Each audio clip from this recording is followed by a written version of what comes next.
I'm David Roberts and I manage the technical documentation group here at Vintage Air. Today's video is for anyone who has purchased or who is thinking of purchasing a center louver upgrade kit to accompany the SureFit system for the 70 to 81 Pontiac Firebird without factory air. In their original configuration, 1970 to 81 Pontiac Firebirds without factory air are equipped with driver and passenger side louver vents, but no center louver vent. To ensure maximum performance, Vintage Air SureFit systems include provisions for either a console-mounted or under-dash center louver vent, with the installation procedure covered in the instructions included with your evaporator kit. The center louver upgrade kit, sold separately from the SureFit system, features two center louver vents mounted in the instrument panel trim plate by transforming the non-air dash into a factory air style configuration. This procedure requires careful modification of the instrument panel trim plate. To perform the modification, you'll need either a drill press or a hand drill, some vice grips or C-clamps, a 2-inch hole saw with the center drill bit removed, a razor blade, a small file, a deburring tool, and a block of wood for backing support. This list of tools is also available on page 4 of the instructions included with the upgrade kit.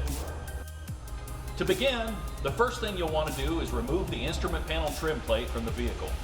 This procedure is simple and straightforward, and it's covered in the instructions included with the center louver upgrade kit. Then, with the trim plate removed from the vehicle, detach the two small ring bezels. Now in some cases, the bezels may be glued into the instrument panel trim plate. If this is the case, use a razor blade to carefully remove the glue. After that, you'll want to place the center louver template onto the back side of the instrument panel trim plate, aligning the two OEM holes with the two holes on the template without notches. Place a wood block onto the front side of the instrument panel trim plate for backing, and use vice grips or C-clamps to gently secure it onto the drill press. At this point, I want to take a moment to emphasize that you'll need to be extremely careful when clamping and cutting the instrument panel trim plate. As you can see, the trim plate is made of thin aluminum, and if you clamp too hard, or if the material slips during cutting, it is very easily damaged. As you can see, we're performing the procedure using a drill press, and this is the recommended method.